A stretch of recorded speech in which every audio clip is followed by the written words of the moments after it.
Hello good morning हजुरहरू। आज चाहिँ हामी चन्द्रगिरी हिल्सको यात्रामा छौँ है।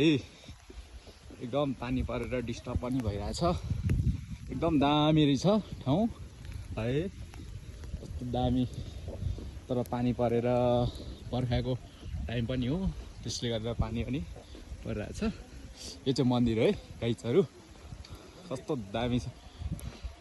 लन्जी मन्दिर आइपुग्यो त, आमा दामी छ। त्यस्तो छ है।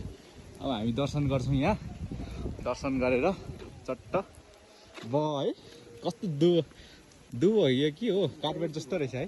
कार्पेट हो। एकदम दामी छ, विदेशको भ्यू आउने है। र हेर्नु न मन्दिर कस्तो दामी छ।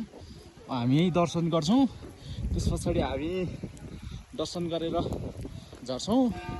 झरेर चिया कफी खाजासाजा खान्छौँ। अनि त्यस पछाडि हाम्रो यात्रा सिधै काठमाडौँको महाराजगञ्जतिर हुनेछ है गाइज। यस्तो छ मन्दिर चाहिँ दामी।